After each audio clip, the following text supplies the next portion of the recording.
Jueves 8 de mayo de 2025, como siempre, un placer enorme saludarles a ustedes. Gracias por mantenerse pendientes de nuestra señal desde muy tempranas horas de la mañana.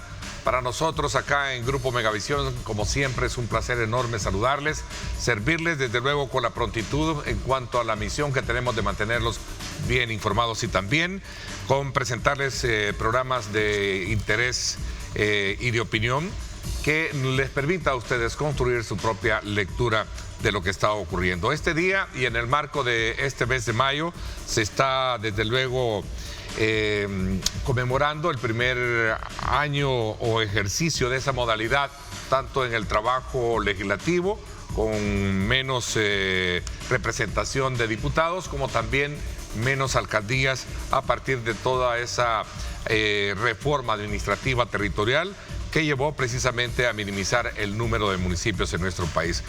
¿Cuáles son los alcances que ha tenido precisamente toda esta nueva modalidad?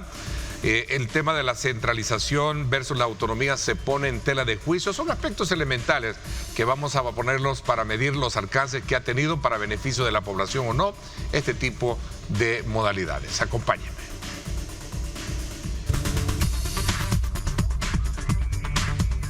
El pasado 1 de mayo se cumplió un año desde que los actuales alcaldes y diputados asumieron sus cargos. En la Asamblea Legislativa, uno de los cambios más notorios fue la reducción del número de diputados, que de 84 pasaron a 60.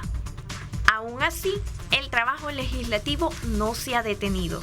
La Asamblea ha seguido legislando, reformando leyes, derogando normas, ratificando tratados internacionales y realizando cambios a la Constitución. Al inicio de esta nueva legislatura, los partidos Nuevas Ideas, PCN y PDC también acordaron reducir el número de comisiones de trabajo. De 20 pasaron a solo 8. Una medida que despertó muchas inquietudes en círculos políticos y de país. En el ámbito municipal también se cumplió un año desde que El Salvador pasó de tener 262 municipios a solo 44. Una transformación importante que según el gobierno ha generado un ahorro significativo en fondos públicos. Sin embargo, también ha sido criticada por generar distancia entre la autoridad municipal y la población. También por dificultar la ejecución de proyectos comunitarios. Algunos gobiernos municipales han dejado de brindar el servicio de recolección de basura, al ser creada la Autoridad Nacional de Residuos Sólidos, que se encargará de dicha función. Y recientemente se aprobó la creación de la Dirección Nacional de Mercados, que será la encargada de administrar y supervisar esos espacios en todo el país. Todos estos temas serán analizados esta mañana, aquí en Diálogo 21, con Ernesto López. Reportó Evelyn Granados.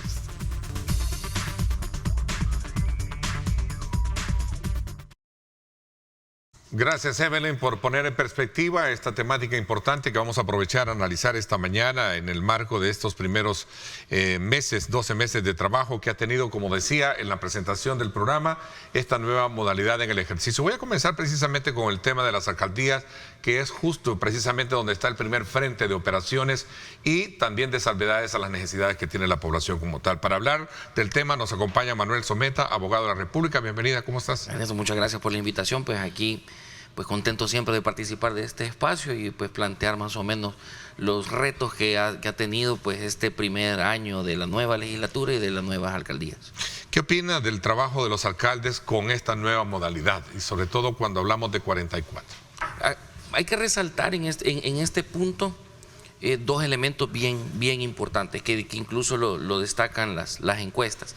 El primero es que la reducción de municipios obviamente no implicó una reducción de territorio, implicó la adhesión de determinados municipios a cabeceras departamentales. Entonces, el primer elemento pues, que se destaca es de que se redujeron realmente los ediles, no los municipios. El territorio sigue siendo el mismo, se adhiere a las cabeceras y de aquí surge el reto pues, principal que tienen que tienen los alcaldes, y es de que no son, que se quiten la creencia de que son alcaldes de varios municipios. Si se adhirieron los territorios, son alcaldes de un solo municipio con varios distritos. Esto quiere decir que entonces que el reto ha sido que no se han podido enfocar en la totalidad de los municipios que se han adherido, y en algunos casos bastante extremos no han podido atender las diferencias que se tienen entre los que antes eran municipios y ahora se convierten en distritos de un mismo municipio. Se vuelve tentatorio el tema relacionado con me gusta más, o aquí están mis intereses más que el otro, podría ser. Eso ha sido al menos. ¿O es que verdaderamente es una carencia de recursos para poder darles a todos realmente por igual? Esos son los puntos medulares que se dio desde un principio en una discusión en la que se centraba, bueno, si por poco alcanzo para esto, no digamos para el resto que se me adhieren, ¿no? La percepción de la gente, al menos en algunos estudios, siempre ha sido que el alcalde ha tenido una determinada tendencia por el municipio de donde pertenece, digamos. Exacto. Y ha sido en tiempos de elección también, digamos, el bastión o el fuerte de este alcalde, al punto que la población de los municipios que tienen algún tipo de representante, administrador o alguna otra figura que represente al alcalde, no conocen no solo al alcalde, sino que no conocen tampoco a quien está encargado de su distrito. Se ha llegado justamente a generar una distancia entre el edil y la población que pues obviamente está encargada de atender en este caso. La comunicación pues pudo haber hecho fluida a través de los jefes de distrito. Sin embargo, la gente manifiesta que no solo no conoce al alcalde y no tiene contacto con el alcalde, sino que mucho menos conoce a su jefe de distrito. Sucede también que, por ejemplo, en las fiestas patronales, que es, digamos, el momento más común de los distritos, porque esto se dijo al momento de adherirse, que cada municipio iba a conservar sus fiestas patronales, los alcaldes ya no llegan, ni siquiera organizan las fiestas patronales de los demás distritos, que serían ahora, que antes eran sus municipios. Entonces funcionó, la pregunta quizás un poco más práctica, más directa o pragmática, si lo queremos ver así, es, ¿funcionó entonces o no funcionó el tema de la reducción de los municipios? A mi criterio ha funcionado parcialmente. En un año. Interesante ese punto. Parcialmente, ¿y por qué? Parcialmente ha funcionado. Porque la intención, digamos, del gobierno central era la de generar ahorros. Al reducir la cantidad. ¿Y se ha logrado ese objetivo? Pues desde la perspectiva del Ejecutivo, sí. Pero desde la perspectiva de los municipios, ahí se han creado o se han despertado nuevos retos que los alcaldes a un año de su gestión, digamos que esta podría ser en la que se les da el beneficio de la duda porque tuvieron que reorganizarse en ese momento. Los alcaldes tuvieron que volver a inventar nuevas formas de llegar a sus municipios, las tasas, o unificar tasas municipales, hacerles llegar los servicios, porque si bien el gobierno central tuvo ahorros con la eliminación del FODES, que por eso digo que es parcial, porque eso sí fue un beneficio para el Ejecutivo, se han creado nuevos espacios, digamos, de discusión y de atención para quienes son los alcaldes y la manera en la que tienen que atender las necesidades de la gente. Yo siempre pongo acá el ejemplo de Huizúcar con Antiguo Cuscatlán, que tenemos un municipio eminentemente comercial, lleno de almacenes, de centros comerciales, y cuyo rubro es principalmente el comercio, y tenemos a Huizúcar por otro lado, que es eminentemente agrícola. En este caso, el reto es cómo se va a hacer para ponerle las tasas municipales a la gente o cómo se van a atender las necesidades que son completamente opuestas, tanto de Huizúcar, por ejemplo, como de Antiguo Cuscatlán. Un elemento que surge a la hora de hacer una lectura preparatoria para un programa de esta naturaleza, en nuestra mesa editorial, lo conversamos con el director Julio Valdivieso, lo estamos con el resto de colaboradores, aquí se pone de manifiesto en confrontación el tema de la autonomía que conviene, o qué se golpea más, la autonomía o se estará entrando en una fase de centralización de manera directa. No, es evidente. ¿Y cuál es lo que conviene más? Es evidente que estamos dejando digamos, el espíritu del municipalismo con el que se inició, con el que se creó desde la Constitución de 1983. Ese municipalismo, ¿no cree usted que ya quedó, perdón el término, choteado, desfasado? La concepción obsoleto. Sí, la concepción del municipalismo descentralizado en sí mismo no es malo. La idea fue desde el principio que los municipios tuvieran suficiente solvencia, digamos, económica y autonomía para poder atender de manera inmediata a la población. ¿Qué es lo malo? ¿Los administradores? Quienes administran los municipios, los alcaldes, los gobiernos municipales. Exactamente, todo este tiempo, y no digo desde 1983, sino desde siempre. Todas las personas que han estado como alcaldes, y esto no es acusación mía, esto es un secreto a voces, han hecho mal uso de los fondos de desarrollo municipal. Hay pruebas, ahí están muchos procesados por eso. El FODE, eso sirvió para pagos políticos, que quienes les ayudaban en campaña ahí quedaban, los amiguismos.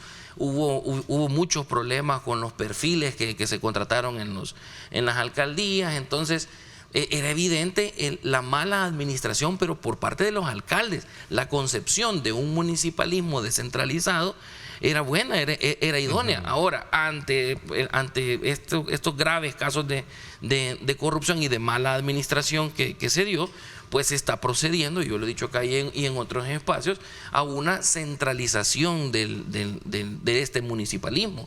Esta centralización, que obviamente surge en oposición a la otra, se concibe desde que desde el Ejecutivo se van a comenzar a proveer la mayoría de servicios, y ya se está viendo esto.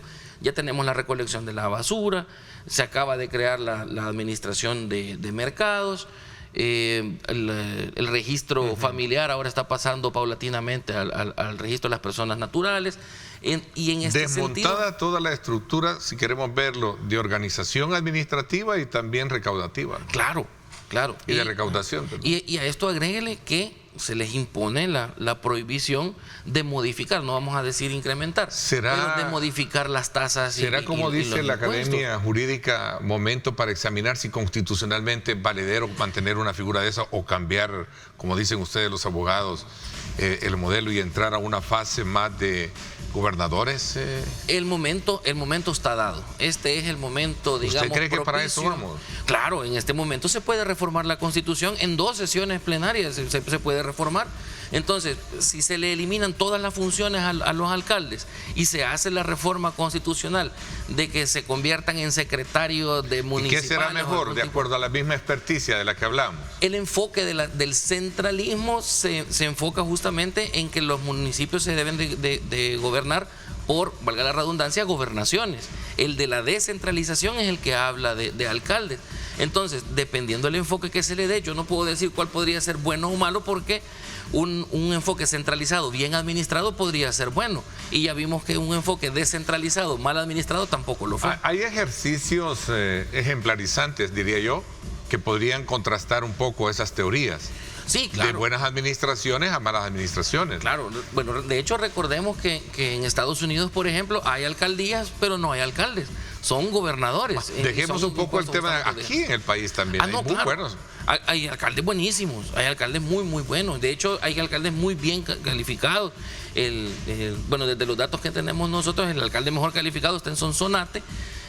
Y hay gente que tiene, la característica que tienen estos alcaldes son justamente que son cercanos a la población y que tienen la capacidad de resolver. Roberto Aquino. No, de otra. Creo que es el de San Julián. San Julián.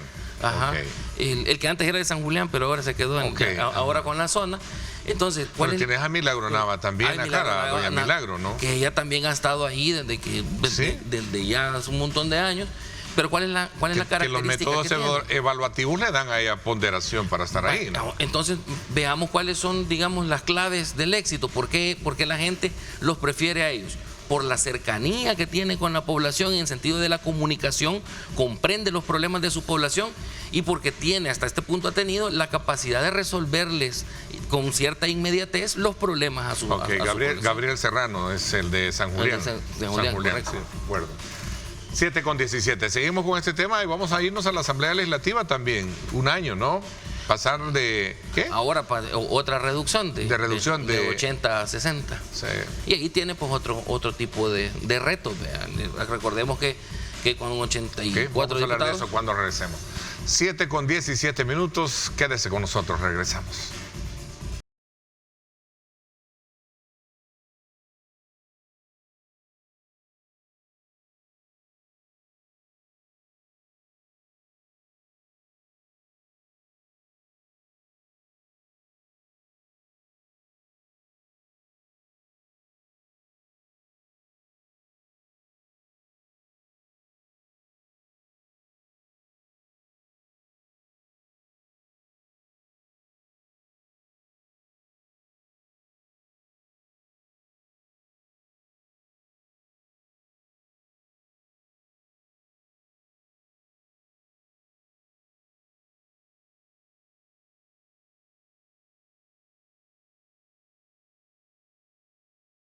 Y la calidad se pone de manifiesto, como siempre, a esta hora de la mañana para que usted y yo podamos compartir un rico café de la mañana. Y qué mejor disfrutar de café rico, el café perfecto. Disfrútelo porque rico es calidad. Y también para nuestro invitado, desearle buen provecho por la degustación de su rico café esta mañana. Gracias. Excelente, excelente. Continuamos conversando con el doctor Manuel Someta, él es abogado de la República, y estamos haciendo una valoración de esto primer año, 12 meses de trabajo, tanto en el área municipal, que me pareció muy interesante algunos puntos que recojo después de un universo de tratos que hemos tenido en varios programas, que tienen que ver con el tema del ejercicio de la autonomía versus la centralización y sobre todo la eficientización para lograr dar respuesta inmediata a la población. Y si esto nos puede llevar en su momento a cambiar aspectos meramente constitucionales y dejar, digamos, predominando la figura más de gobernación que de los alcaldes, ¿no? ¿Cree que para eso vamos? Sí, de ¿Van hecho, a desaparecer, creo usted? Yo lo he dicho en muchos espacios, incluso en este canal, y la centralización apunta a que se puede terminar gobernando, con redundancia, a través de gobernantes, exclusivamente a través del Ejecutivo, 14, ya sean 14 o que con la misma reforma que se amplíe la cantidad de gobernadores, y se va a sustituir la figura de los alcaldes. Los alcaldes podrían pasar a ser administradores o representantes de distrito en algún caso. Y lo que menciono es que en este momento, por la forma en que se puede reformar la Constitución a partir de la que se hizo del 248, esto se puede hacer casi de manera inmediata. Si se plantea en una sesión plenaria, se aprueba y se ratifica en la siguiente sesión plenaria. Esto no está para nada alejado de la realidad. De hecho, es, digamos, la vía que tiene que tomar, porque algunas de las funciones que está asumiendo el Ejecutivo por las alcaldías pugnan un poquito con la autonomía municipal. Entonces se está volviendo cada vez más necesario para el Ejecutivo hacer una reforma de fondo constitucional para evitar que se estén dando estos choques. Por ejemplo, lo de la ley de la administración de mercados sí tiene determinados choques con la autonomía municipal, que pues eventualmente van a desencadenar en una reforma constitucional directa para los municipios. Vamos a ver qué es lo que sucede entonces para los próximos, digamos, meses siguientes, ¿no? Sí, aquí para saber cuál va a ser el final feliz que se tenga con relación a este planteamiento, que me parece que es válido, y tenerlo presente en una agenda como la que esta mañana hemos estado hablando. Vayámonos al centro de gobierno, donde está situado el Palacio Legislativo. Obviamente hoy no, porque están en construcción. Pero, ¿qué opina usted del primer año de la legislatura? Y sobre todo también si realmente hubo un ahorro público al reducir el número de diputados, o solamente esto fue un pretexto simbólico desde el punto de vista de lo que se quería hacer, ¿no? Porque eso fue el inicio, las conversaciones y el debate que generó y despertó este tema. Bueno, reducir de 84 a 60. Veamos, los diputados se ampliaron a 84 diputados desde los acuerdos de paz, cuando ya se hicieron pues estos arreglos. Eran más con la plancha, ¿se recuerda? Sí, entonces se acordó que fueran... 84 eran. No, 84 eran. 84. Sí. Y pues con el arreglo ahora con el FMLN como partido político, pues que se queda en 84, obviamente, y de manera así directa y pragmática, obviamente reducir estos 24 diputados produce efectivamente un ahorro.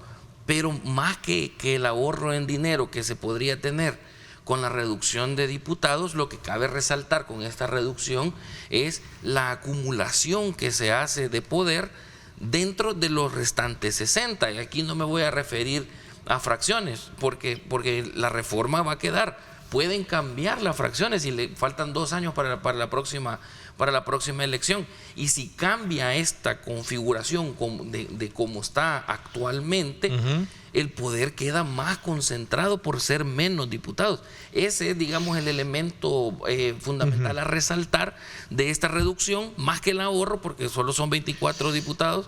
Y pues estos diputados también ya entraron en esta controversia si eran 20, 14 u 11 las asignaciones que tenían. Y en ese, digamos, ítems académico de conocimiento, de mucho estudio, para los que hemos estado un poco leyendo, es correcto y es favorable una concentración de poder, como usted menciona. Es favorable para quien detenta el poder, concentrar el poder para quien lo tiene en ese momento, y esto no lo digo yo, esto lo dice Norberto Bobbio, para quien detenta el poder, tenerlo concentrado en menos personas, obviamente siempre es viable, pero al mismo tiempo es demasiado tentatorio, sí, ¿no? Y agiliza ¿sí? las Por un lado las es bueno, pero cuando hay abusos, no. Como le digo, es bueno para quien lo detenta y para los usos que quiera hacer. La academia lo ve así desde ese ángulo, claro, ¿no? Cuando estudiamos. Porque no se puede decir que es bueno o malo, se tiene que decir el contraste tal cual. Porque el mismo Norberto Bobbio señala que eso también es un arma de doble filo. Porque haber concentrado el poder en poca gente, aquí estoy hablando todavía no hay pretexto para librarse de las responsabilidades porque se incrementan las responsabilidades, fracaso, ¿no? Y al momento de que se fracciona ese poder concentrado, también se pierde una mayor cantidad de poder. Entonces comienza a ser como un arma de doble filo. Porque, por ejemplo, antes para cambiar una correlación en una asamblea de 84 diputados, pues se necesitaban 30. Y ahora con 11 diputados se cambia la correlación. A eso me refiero yo con que puede variar, digamos, o podría ser un arma de doble filo. Se está en la Asamblea Legislativa, regresando a la Asamblea Legislativa, se está logrando alcanzar los objetivos de sacar mejores leyes, ¿sí? Mejores reformas, mejor esencia de debate que como lo establece cualquier democracia en el mundo. Bueno, a mi criterio, el debate sí se ha reducido y mi criterio yo lo baso en la percepción que se tienen a partir de las encuestas de las personas, en el sentido de que efectivamente los diputados han estado viabilizando las propuestas del Ejecutivo, más no realizando una discusión, digamos, a conciencia de las leyes que se están aprobando. Y por discusión me refiero, aunque esto también tiene una explicación teórica, si tiene una bancada mayoritaria, ¿a qué mayor discusión va a llegar si todos están de acuerdo en la comisión? Entonces, tiene su explicación. Pero la gente ha manifestado que ha habido una reducción de la discusión. Muchas leyes han estado pasando con dispensa de trámite, o no se ha visto, digamos, la opinión de los diputados, y esto les ha merecido una reducción en su calificación. Pero aquí voy a retomar un elemento práctico que a lo largo de estar en este oficio lo recojo y lo planteo de la siguiente manera. Antes se decía que mucha vuelta le daban a las cosas y ahora son más prácticos. Entonces, claro. ¿Cómo entender esa dinámica de sociedad que necesita respuestas inmediatas para cambiar las cosas, cambiar modelos jurídicos, ¿verdad? A estarle dando vuelta a tantas cosas. Por ejemplo, en el tema de la seguridad, por ejemplo. Tenemos una seguridad ahora que se cambió inmediatamente bajo esos mismos renglones. Claro, y ahí están los resultados. El país, si bien es cierto, prácticamente la seguridad está controlada. Mire, los resultados en seguridad son innegables. Los resultados que se obtuvieron en seguridad es que tendríamos que estar locos para negarlo. Que sí, no, claro. sí que salimos a la calle y se percibe. Y si eso se hizo práctico, eso es parte de un régimen de excepción que está vigente. Claro, los métodos yo los cuestionaría un poco, porque prolongar tanto tiempo el régimen de excepción a estas alturas ya pudo haberse trabajado, que es el Pero reclamo otros le han dicho en programas como este, Claro. le han dicho a usted o a quien plantea esa tesis, pero es que todavía no se ha terminado la guerra. Claro, pero ¿para qué suspenderle las garantías a todo el mundo? Si ahora se pudo haber trabajado, ya tenemos 3 años y un poco más en el que se pudo haber trabajado, que aquí viene, aprovechando esta concentración de poder y que hay un mayor consenso en la Asamblea Legislativa, para mi criterio se pudo haber ya trabajado en un cuerpo legal específico para perseguir a los pandilleros, con el mismo rigor, porque todos vamos a estar de acuerdo siempre que el que es pandillero, el que ha delinquido, el que ha maltratado al pueblo salvadoreño, Que le caiga el tiene peso de que la ley. cumplirlo, tiene que Ok. cumplirlo. Regresemos al punto, lo más pragmático. Los diputados estudian y debaten las leyes. El tema de la reforma constitucional, que es otra, digamos, esencia de inspiración para muchos, que es necesario actualizarla, como también para otros, también con ciertas incertidumbres. Yo siempre he ¿Por qué no dicho, se ha hecho esto en las asambleas legislativas? yo siempre he dicho que para que el pago de la deuda política se pudo haber reformado con el mecanismo anterior, lo pudo haber propuesto, porque esto se venía hablando desde la asamblea anterior, lo pudo haber propuesto como era el mecanismo anterior, la asamblea anterior, y lo hubiera ratificado esta, si la intención puntual era la de la deuda política. Ahora, hacer la reforma completa al artículo, a este artículo se le llama el que contiene la autopoiesis, que es la forma en que se reforma la Constitución. Entonces, ir y reformar automáticamente la autopoiesis deja entrever de que ahora que se tiene esta acumulación de poder, se pueden venir otro tipo de reformas constitucionales. Es cierto, las constituciones tienen que responder a los tiempos actuales, pero tienen también que reformarse con un criterio de temporalidad, porque la gente tiene que aceptar y ratificar estos cambios. No pueden, la Constitución no puede reformarse como cualquier otra ley ordinaria, porque corre el riesgo de debilitarse en su estructura. Entonces, a mi criterio, pues sí hay algunas reformas que deben hacerse, pero no, la reforma que no debió hacerse justamente fue la del 248, la de reformar la Constitución, porque esto debilita la estructura constitucional, porque ahora cualquier grupo que llegue al poder puede cambiar la Constitución a su criterio, y esa es la debilidad estructural que se tiene. Me quedo con la necesidad de seguir hablando más en un análisis interesante como el que hemos hecho esta mañana, licenciado Someta. Agradezco, pero lastimosamente el tiempo se nos fue. Le agradezco muchísimo su acompañamiento. No, muchísimas gracias, Ernesto. Gracias. A la orden. Y un saludo muy especial a toda su gente en Santa Ana, ¿verdad? Un saludo hasta Sierra Morena. Gracias. Saludos muy cordiales hasta allá, Santa Ana. Vámonos a la pausa y regresamos con más análisis de país. Gabriel Tríos, periodista y comunicador estratégico, nos acompañará para hacer lecturas también de cómo está el país. Vamos a la pausa.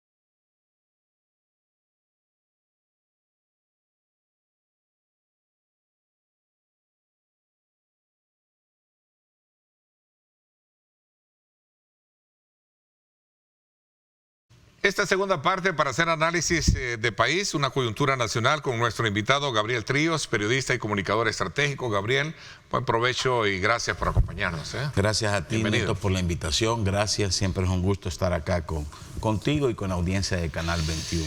Siempre es oportuno conversar contigo, sobre todo porque sabemos que ambos hemos venido a lo largo de estos años conociendo cuál ha sido el comportamiento que el país ha traído en muchas áreas. Y particularmente voy a comenzar preguntándote cuál es la importancia que tiene para la actividad económica esta inyección de capital que el presidente de la República hacía en su anuncio, $1.000 millones, ¿no? En inyección a la capital. Bueno, mira, Neto, creo que es fundamental el tema de los $1.000 millones. El pago a proveedores sin duda va a ser un tema en que le va a ayudar a la economía a potenciarse, porque una vez el proveedor tenga de nuevo ese ingreso, no lo va a guardar, de nuevo lo va a poner a trabajar. Y eso es lo importante de esta dinámica como los economistas lo dicen, el flujo del dinero, cómo va circulando, cómo va cambiando de mano en mano, cómo se vuelve productivo. Y creo que pagarle a los proveedores a través de esos 1.000 millones es una parte fundamental del empuje que debe tener. Es clave además en todo este tema del acuerdo con el fondo. Son también importantes pasos que se van dando, porque esa inyección más todo lo que va a venir de parte de las otras multilaterales sin duda va a ser un gran aporte a la economía. Y lo importante del anuncio es que le van a pagar a las grandes empresas, a las medianas, a las pequeñas, porque hay una gran cantidad de proveedores que han estado interactuando con diferentes servicios de entes públicos, que han estado pendientes probablemente durante algunos meses y ahora van a recibir ese fondo y van a poder tener una nueva inyección de capital de trabajo para poder realizar nuevos proyectos. Fíjate que bien interesante ese punto último que tú mencionabas, porque una acción de esta naturaleza, sin duda alguna, representa más dinero circulando, ¿verdad?, en el mercado. Y por consecuencia las empresas podrán llevar a cabo no solo, digamos, la sostenibilidad de sus finanzas, sino que también incluso las inversiones, la generación de empleo. Yo creo fielmente que este dinero todo empresario de nuevo lo va a dinamizar, va a servirle para enfrentar nuevos retos. Bueno, probablemente también ese proveedor tiene una serie de proveedores a la cual va a pagar, entonces ahí tienes tú un círculo virtuoso del dinero, cómo va circulando en la economía. Creo que desde cualquier punto de vista es un anuncio muy fuerte, muy importante para todo aquel proveedor de servicios y que va encadenando en la economía, va a generar un impulso fuerte a la parte económica del país. Y otro elemento, y es otro elemento que suma a toda esa visión estratégica de ampliar todo un proyecto grande de inversiones en el país. Tenemos el caso del Oriente, cuando fue inaugurada la calle también en la litoral, que representa también un desarrollo para la zona de Punta Mango y todo esto en el Oriente, ¿no? Sí, mira, además toda esta dinámica económica... Estamos hablando de un portafolio grande, ampliado y que poco a poco que tiene proyectos macros y tiene a la base el empresariado fundamental para todo el tema. Y no olvidemos que en el fundamento de toda esta nueva dinámica económica está el tema de la seguridad. El tema de la seguridad es lo que te permite enfrentar estos grandes retos, impulsar estos grandes proyectos. Y ahora, con esta inyección de capital, muchos proveedores que han estado esperando este momento para realizar nuevos emprendimientos, nuevos proyectos, con este campo de seguridad que tenés, va a generar, ahí es donde vamos a empezar a sentir cómo va a ir evolucionando y el crecimiento económico, cómo se puede ir sintiendo.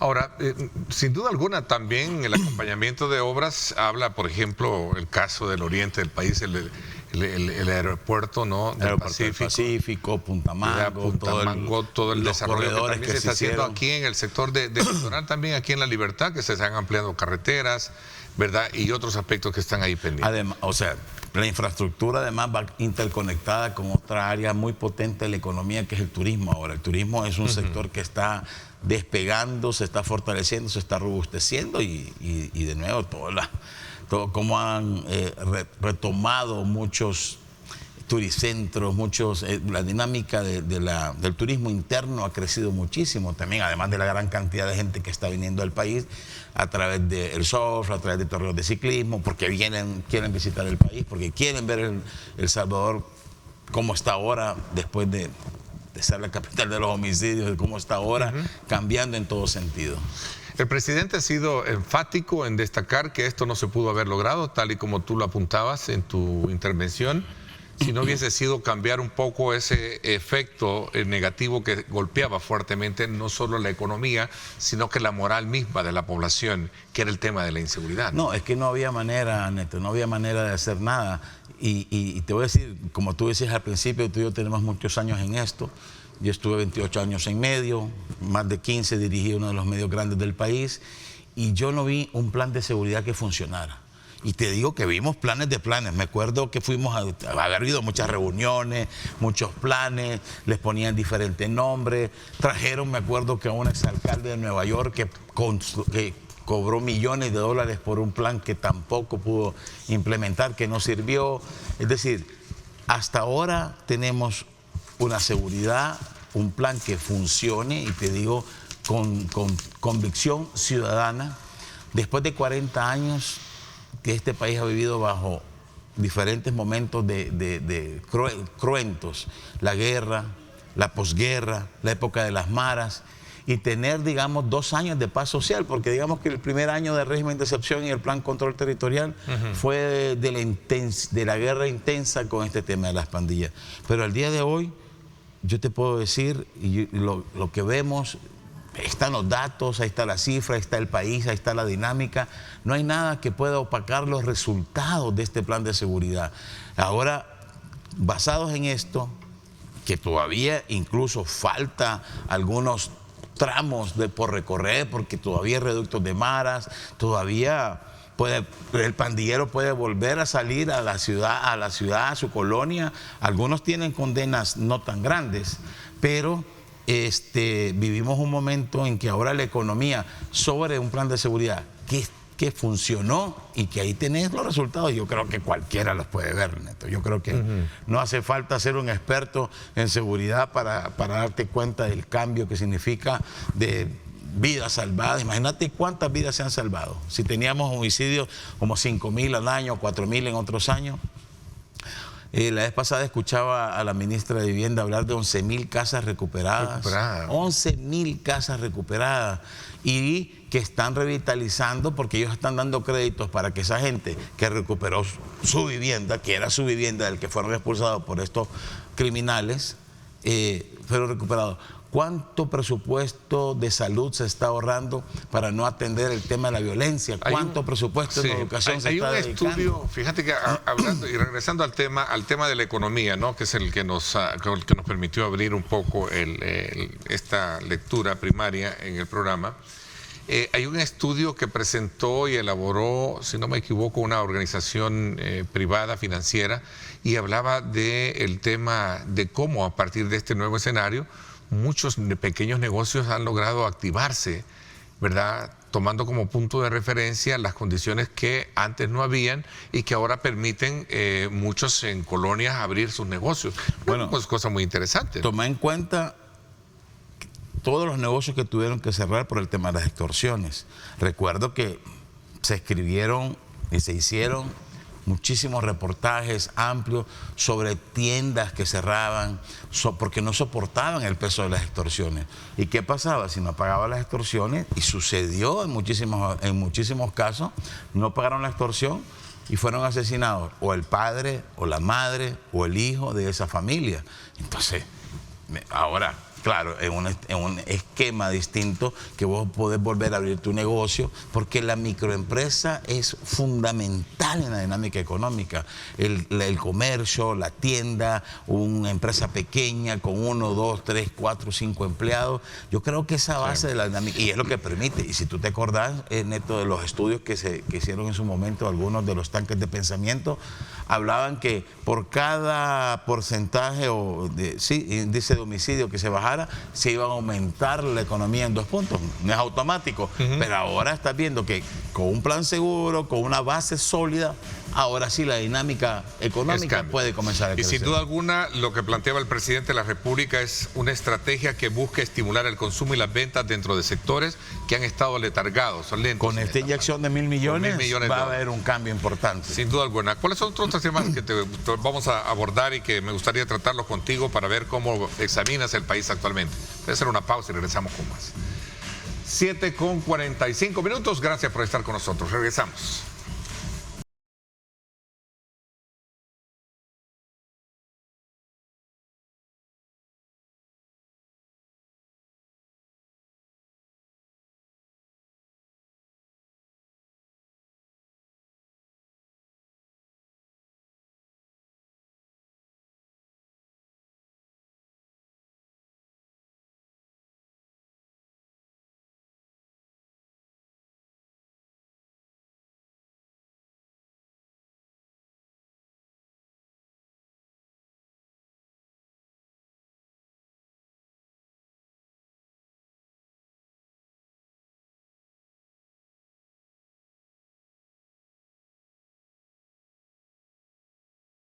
Bien, muchas gracias a usted por nuevamente estar con nosotros. Saludos muy cordiales a todos los salvadoreños por el mundo que están siempre en sintonía de nuestro programa, y si no, pues lo reprograman para podernos ver a la hora que ellos les queda. Conversamos esta mañana con Gabriel Trillos, periodista y comunicador estratégico, y estamos haciendo una lectura de país tomando como punto de referencia este anuncio hecho por el gobierno de inyectarle a la economía $1.000 millones que busca trazar varios aspectos. Pero también hablamos acerca de que el país le apuesta mucho en grandes obras estratégicas como las que estamos mencionando al cierre del bloque anterior y otras que están ahí también. Sí, yo creo que, bueno, el tema de infraestructura es otro tema muy, otro símbolo importante para la dinámica económica, para la inyección de la ejecución del presupuesto, para el cambio de un rostro país. Tú necesitas este tipo de infraestructura. Yo creo que, por ejemplo, este tema de Subsidy 2 en Punta Mango era fundamental porque ahí ya hay muchos hoteles, y creo que con esta nueva vía que estuvimos viendo y está ahí ahora, va en Semana Santa, por ejemplo, una cantidad de turistas que llegaron ahí, no solo a los hoteles, a los miradores, a comprarle a los pequeños negocios, a los pequeños restaurantes. Sin duda, esta parte de Punta Mango va a ser tan fuerte como está haciendo ahora Subsidy 1, con todo el tema de Subsidy, todo el Zonte, el Tunco, todo el Sunsal, toda esta zona. Creo que la parte de Punta Mango,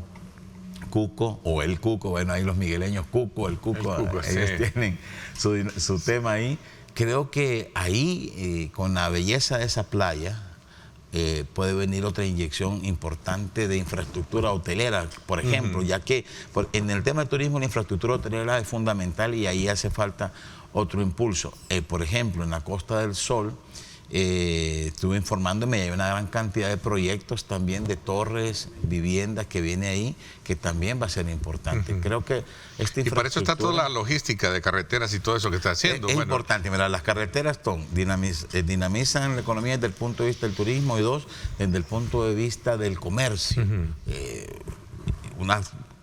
Puertos conectados con buenas vías son muy eficientes, pero de nada sirve tener un gran puerto y tener vías angostas o en malas condiciones, como ha pasado en otros países de Centroamérica. Ahí va interconectado todo este tema del comercio, que te permite otra fortaleza económica del país, ¿verdad? Así es. Y en el caso muy específico también del occidente, ¿no? Bueno, ahora con algunos inconvenientes que se han generado ahí, pero que se están dando todas las facilidades pertinentes, pero sí también. Bueno, mira, ahí este tema de los chorros creo que tiene como diversas variables en la que se ha convertido en una coyuntura muy fuerte de país. Primero, el proyecto en sí mismo, que ha tenido grandes retos, y una carretera que ha tenido problemas durante muchísimo tiempo. A lo largo de la historia, ¿no? O sea, de todos los días, tú no encontrás un día en que no hay un reporte de tráfico que no hable del problema de los chorros. Siguiente ha sido siempre un tema inestable. Hemos visto a lo largo de la historia derrumbes, piedras, y la necesidad de un proyecto alternativo, porque esto ya no da, así como está un proyecto alternativo, sin duda, que es el que están haciendo, y tiene tremendos retos de construcción.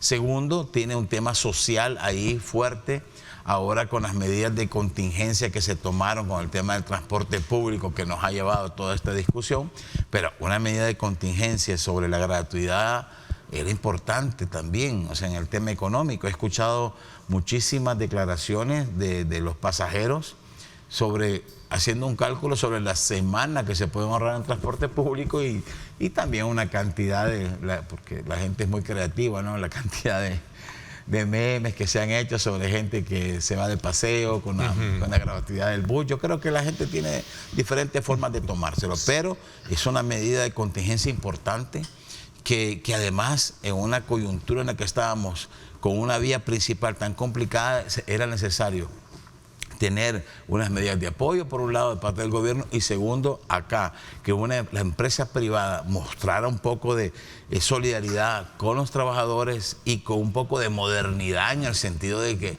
habían mandado la mayoría de gente de Occidente a su casa a trabajar home office, y para, en realidad, hoy en día, una empresa privada que no tenga esa opción, que no tenga esa capacidad de mantenerse interconectado ante situaciones que tuvimos, que lo tuvimos en la pandemia, que fue una epidemia triste para todo el mundo, ¿cómo no lo vas a poder hacer en ciertas coyunturas? Pero ahí creo que hay una variable de madurez empresarial que debió haberse activado. Pero en el caso del transporte, que nos lleva al tercer punto, que es el tema de lo que ha sucedido puntualmente con los transportistas, sin duda yo no comprendí la actitud de algunos de ellos.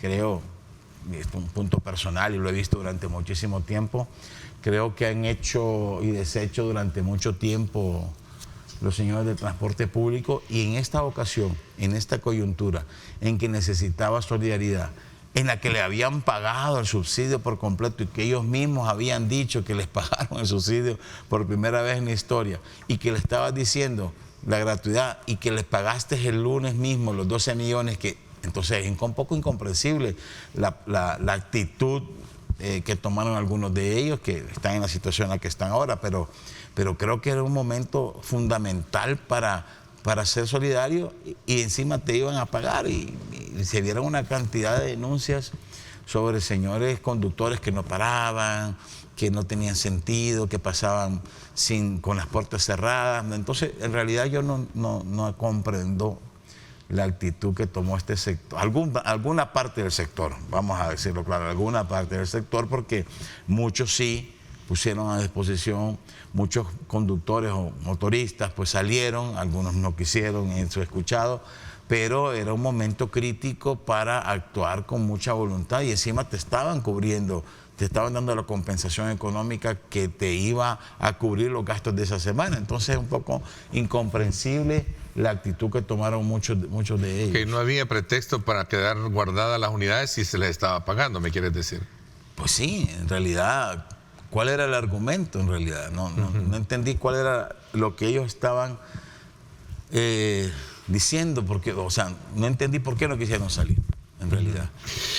Lo cierto es que la población al final tiene el beneficio primero de la logística para poder llegar a sus trabajos, y con gratuidad, que es la parte subsidiaria que se les está dando al pasaje. Sí, leí la historia de una señora que más o menos gasta unos $15 a la semana en bus. $15 en un hogar, te digo, es importante que se lo va a ahorrar esa semana para poderlo destinar a otros gastos en su casa. Okay. Voy a aprovechar a hablar de otro tema que me parece interesante. ¿Y cómo has visto tú toda la situación relacionada con el tema migrantes, TPS y aspectos que han estado merodeando la política de seguridad nacional en los Estados Unidos, y particularmente relacionado con los migrantes? Mira, sin duda, ¿cuál es tu expectativa? Mira, hay un cambio ¿sí? muy fuerte. Todos los días me pongo a leer varios medios en Estados Unidos, los grandes en inglés, que son muy críticos de la situación, muchos medios hispanos también, y que si en algo coinciden todos es como los operativos del ICE ha generado pues el efecto que ellos querían, tanto como de capturas como de temores, y eso va a golpear a sí mismo a la economía estadounidense. Ellos tienen un punto clave en el tema de la seguridad. El gobierno de Estados Unidos tiene sus puntos válidos, y al final son ellos los que ponen sus propias políticas de seguridad. Creo, eso sí, que los migrantes son parte fundamental de la economía de ese país, y que van a tener muchas industrias, muchas empresas van a tener problemas al no poder enfrentar la demanda en sus industrias sin trabajadores, como el aporte de los trabajadores migrantes. Yo creo que si tú ves y entras a leer una cantidad de relatos de gente que no está pudiendo salir adelante con la producción en el tema industrial, en el tema de la agricultura, porque el migrante era la clave de de ellos en todas estas fábricas, en todas estas industrias y esas empresas, porque además eran los más preocupados por estar ahí, el tema de las horas extras, los dobles turnos. El migrante lo hacía con una visión y visión también de ayudarle a sus familias en sus propios países, pues no solo en el caso de El Salvador. Y esto sumarle la tensión comercial que tiene el país. Sí. Sin embargo, hemos tenido, digamos, cierta preferencia, como en algún momento podría interpretarse el hecho de que en las redadas muy pocos salvadoreños se ven. Mira, creo que... Propio de la buena relación que tengamos hasta el como momento, país. por ejemplo, en uno de los temas más importantes, que es el TPS, no ha sido ni discutido, pues no ha sido discutido. Es diferente en el caso de los venezolanos, diferente en el caso de los haitianos, que todavía, según la última cifra, más o menos 160.000 familias estaban inscritas bajo ese programa. Empezó en 250.000, ha bajado considerablemente, probablemente muchos han cambiado estatus migratorio, muchos han obtenido algún otro tipo de licencia o simplemente se regresaron. Habría que meterle un poquito de lupa a la estadística y a la inteligencia de datos para poder verlo en profundidad, decirlo, pero creo que el tema de la migración para ellos va a ser más fuerte. Creo que hasta el momento los salvadoreños mantienen el TPS. Está por ver qué pasa con el tema del DACA, con el tema de los Dreamers, que está ahí en el tintero, pero lo que sí veo es que el gobierno de Estados Unidos está muy fuerte en su política migratoria. Ok, para cerrar un poco la conversación que siempre nos deja ese sabor a seguir hablando, porque obviamente ambos somos comunicadores, claro, y tenemos mucho de que hablar. Este formato que tenés de 25 minutos lo deja obliga a ir rápido, pero está bien. Cuéntame, a manera de conclusión, ¿no? ¿Qué es lo que más te llama la atención de lo que está pasando hoy en día en la agenda periodística? Bueno, el tema de los chorros está dominando muchísimo con todas estas variables del transporte gratis, las historias de la gente, los transportistas capturados, las medidas de contingencia, la infraestructura que tienen que tomar, de la apuesta, el anuncio de el anuncio de los 1.000 millones. Y hay que darle seguimiento para ver cómo va a sentirse un poco dentro de la economía ese tema. Creo que son dos puntos fundamentales. Y tres, el tema de la seguridad siempre va a ser un tema importante. Yo personalmente creo que no nos acostumbremos al tema de la paz social, es decir, apreciémosla, pero no olvidemos de dónde venimos para apreciar la situación en la que estamos y que podemos seguir estando. Interesante, quiero agradecerte que nos hayas acompañado esta mañana. Gracias, Neto, siempre va a ser un gusto y saludos a toda la audiencia de Canal 21. Muy ameno siempre tener esa conversación contigo. Gracias, Gabriel Tríos, periodista y comunicador estratégico, esta mañana quien nos dio una lectura, nos hizo un paseo de lo que realmente está en esa radiografía de país.